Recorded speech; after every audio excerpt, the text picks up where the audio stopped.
जो अंतरात्मा की शक्ति है वो ढक चुकी है। उस शक्ति को जागृत करना, साधना का मतलब है अपनी शक्ति को जागृत करना। आप महान शक्तिवान हैं, भगवान के अंश हैं, चैतन्य सत्ता हैं।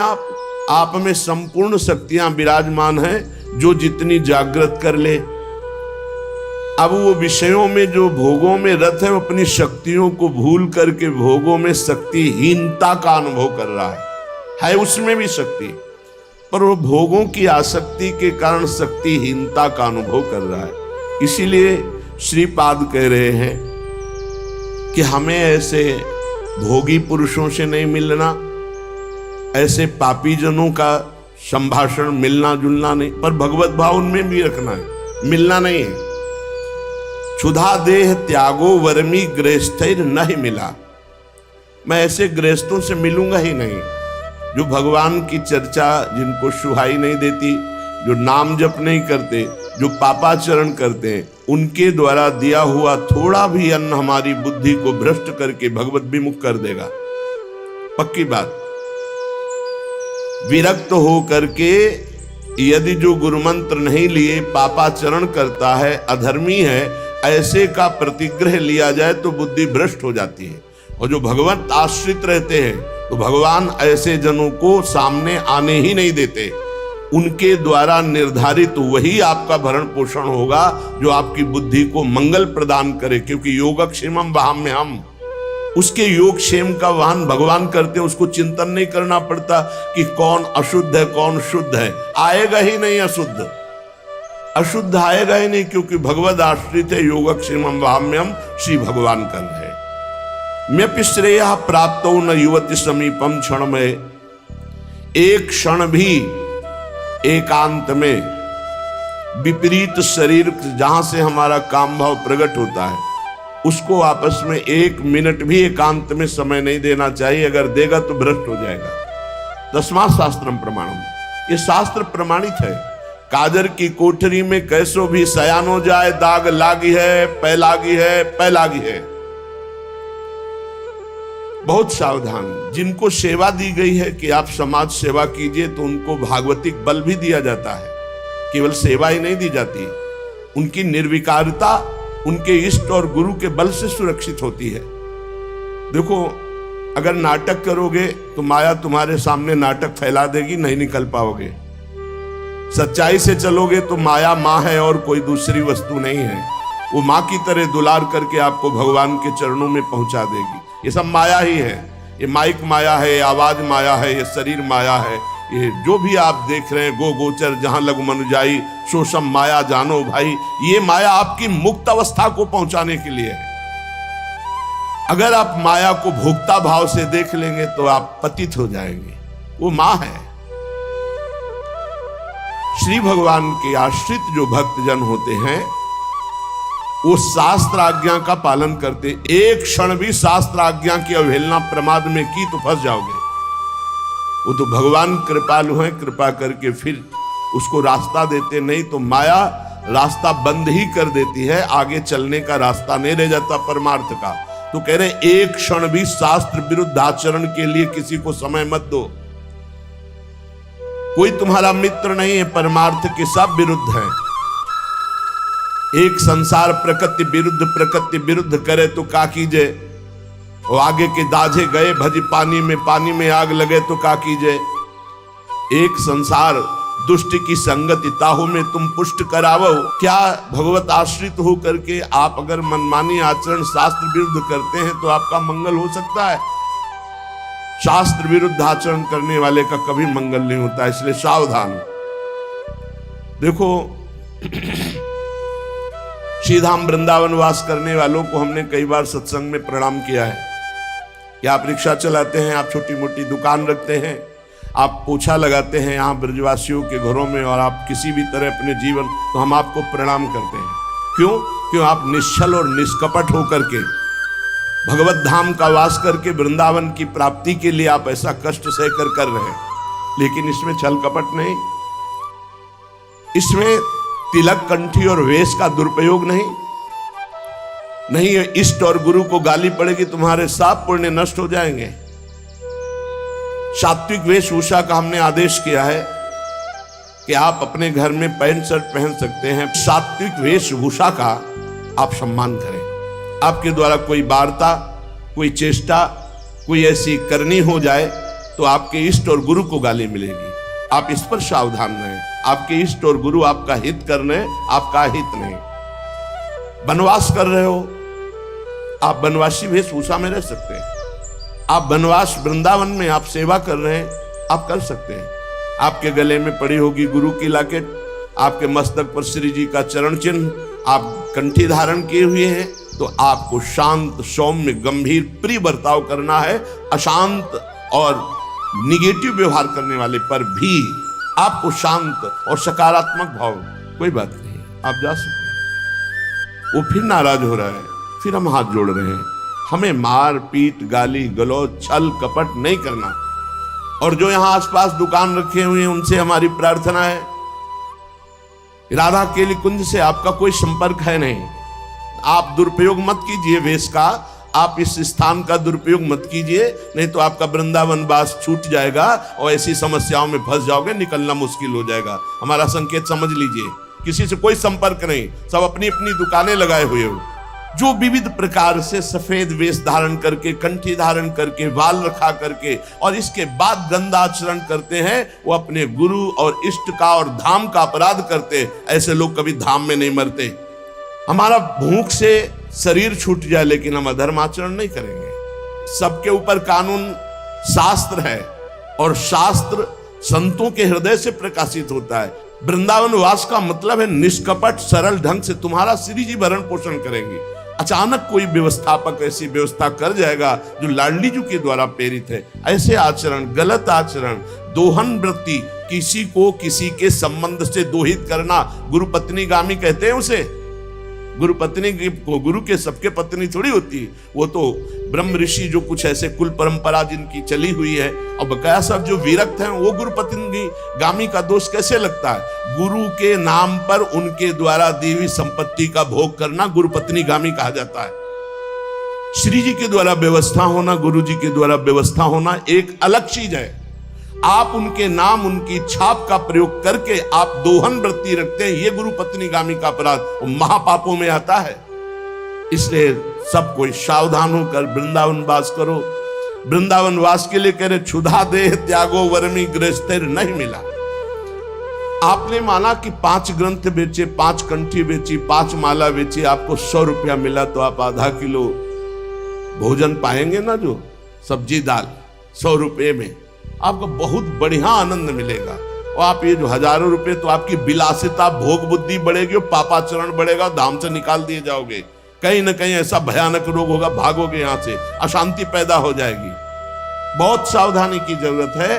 आप अगर अपनी ये सावधानी नहीं रखेंगे तो ये धीरे धीरे बुद्धि को भ्रष्ट करती चली जाएगी। ऐसी व्यवस्था से हो, ऐसा कार्य करो जिससे कम से कम निष्कपटता, सरलता, सच्चाई तुम्हारे जीवन में बनी रहे, छल कपट ना रहे।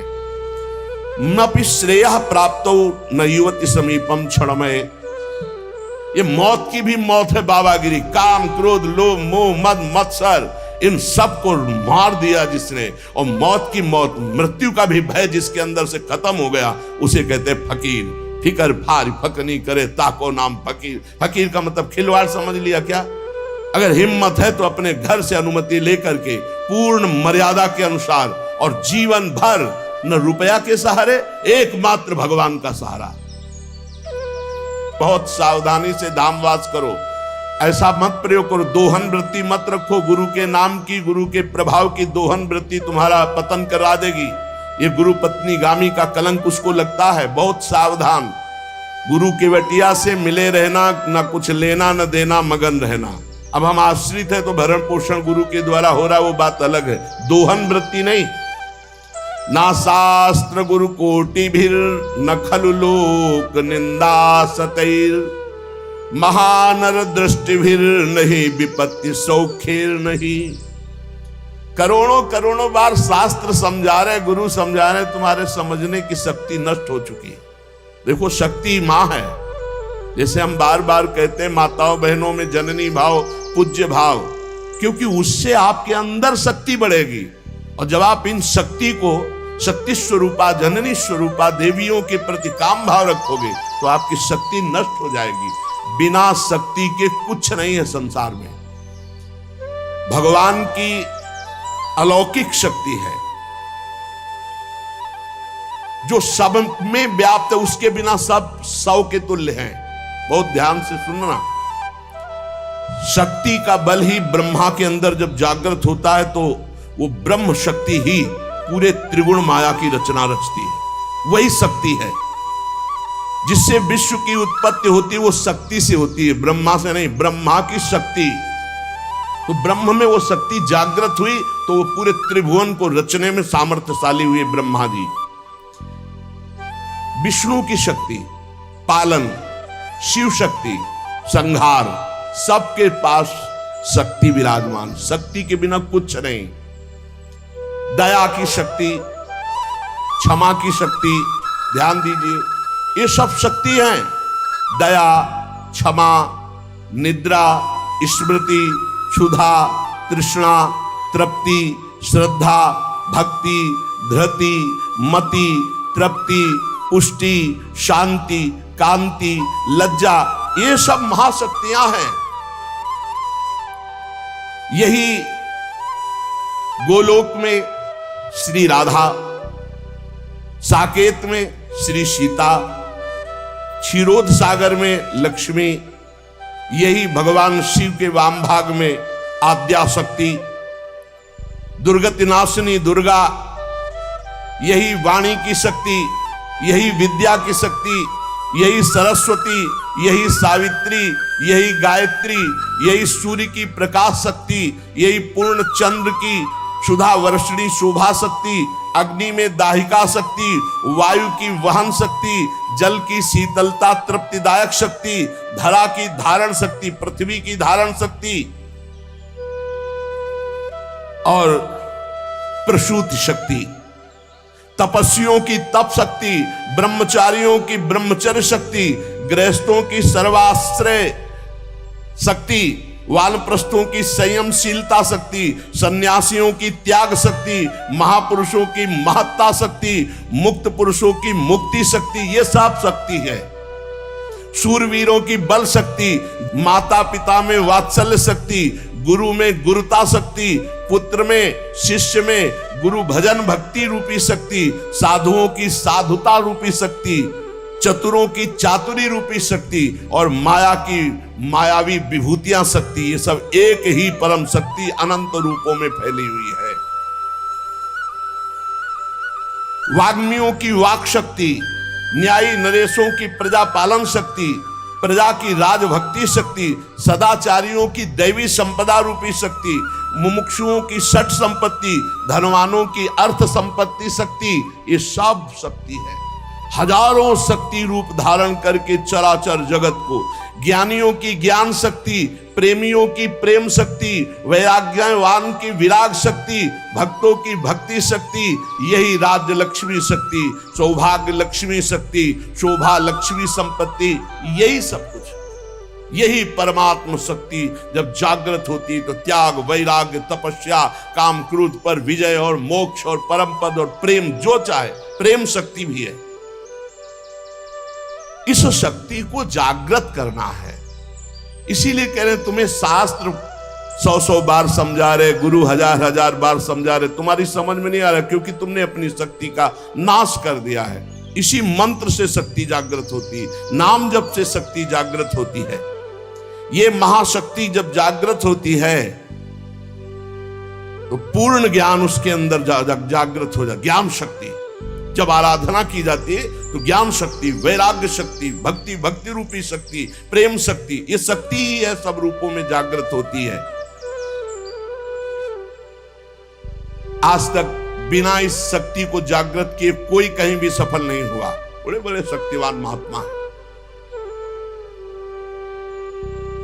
जो शिव, गणेश, राम या हरि इनकी आराधना करते हैं तो सारा कार्य तो शक्ति से ही होता है। हरि अपनी शक्ति से जीव का कल्याण करते हैं, हरि अपनी शक्ति से सहयोग करते हैं, सारा कार्य शक्ति से होता है। वही शक्ति जब रूप धारण करती तो अभी आपको नाम सुनाए, वही विद्या, वही कला, वही लक्ष्मी, वही काली, वही तारा, वही षोडशी, वही अंबा, वही जगदम्बा, वही शक्ति है, वही तुम में विराजमान है। जो उपासक इस शक्ति का गलत भाव से दर्शन करता है, वही प्रगट स्त्रियों के रूप में विराजमान है, वही हमारे अंदर हर शक्ति के रूप में विराज, सब शक्ति छीन हो जाती है। व्यभिचारी पुरुष किसी भी शक्ति को धारण नहीं कर सकता। इसलिए शास्त्र आदेश करता है, एक क्षण भी कभी दूषित भाव किसी माता बहन के प्रति मत करो। गृहस्थी में हो तो तुम्हारा जो पाणिक ग्रहण संस्कार हुआ बस उतने में केवल सीमित रहो। धर्म की ये रेखा है, उसको पार मत करना। जब बुद्धि भ्रष्ट हो जाती है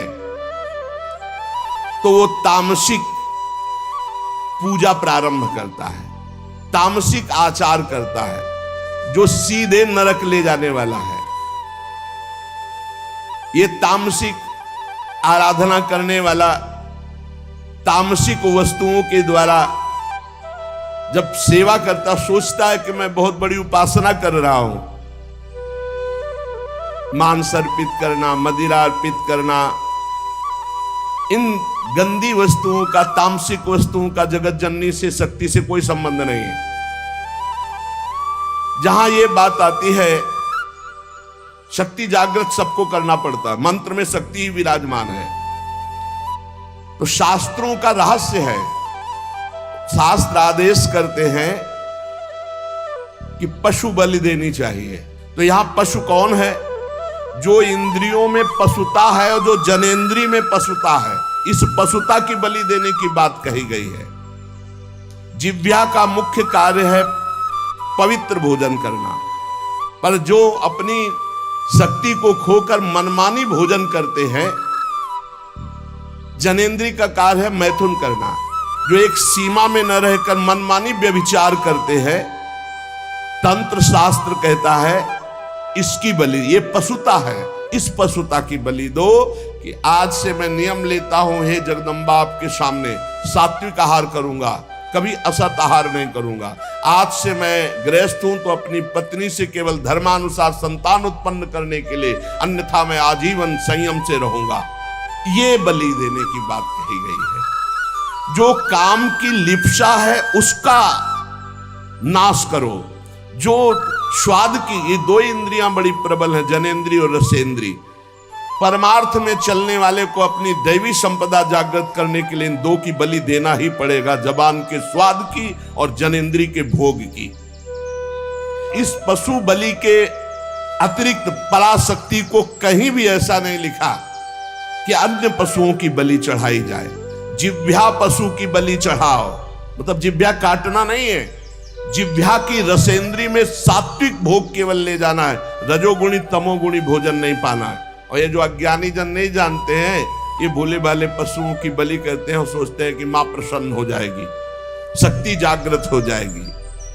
और जो जनेंद्री को संयम में रखता है, समस्त चराचर जगत की जितनी भी स्त्रियां हैं सबको जगदम्बा का स्वरूप मानता है, भगवती की शक्ति उसके अंदर जागृत हो जाती है। विद्या समास्ता तव देवी भेदा, स्त्रिया समस्ता सकला जगत्सु। जितनी विद्याएं भेद से सब है जगदम्बा आप ही हैं, और जितनी माताएं हैं वो सब छोटी बड़ी सब है जगदम्बा आप ही हैं। जो गृहस्थाश्रम का व्रत धारण किए एवं पितृ ऋण से मुक्त होने के लिए केवल संतान उत्पत्ति के लिए अपनी पत्नी से सहवास करते हैं और निरंतर भगवत भजन करते हुए संयम से चलते हैं, उनको भी ब्रह्मचारी ही कहते हैं, उपासक ही कहते हैं। अन्यथा जगन माता की तरफ यदि काम दृष्टि से देखा तो वो संहार शक्ति भी है, तुम्हारे अंदर की साधना दैवी संपदा सबका नाश हो जाएगा। किसी भी माता बहन की तरफ काम दे, वो तुम्हारी भोग्य वस्तु नहीं है।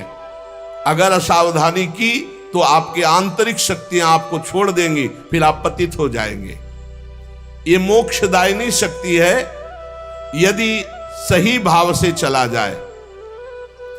उपासक इस मार्ग में, भगवत मार्ग में बलिदान जरूर देना होता है, बलि देनी ही होती है। बहुत सावधानी से सुनना।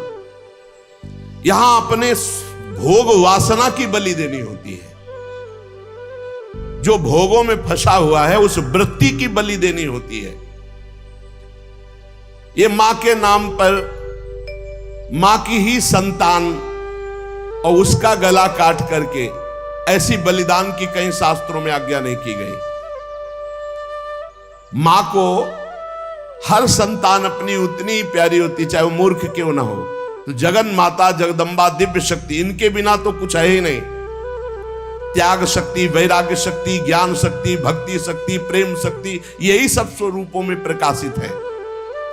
जो मूर्ख मां के प्यारे बच्चे की मां के सामने बलि चढ़ाता है, मां उसके धन, जन, बुद्धि, बल, ऐश्वर्य, सत्ता, इस सब का नाश कर देती है। ध्यान देना, ये जो मुर्गा, मुर्गी, बकरा, बकरी माता के सामने चढ़ाते हैं कि हम मां प्रसन्न हो जाएगी।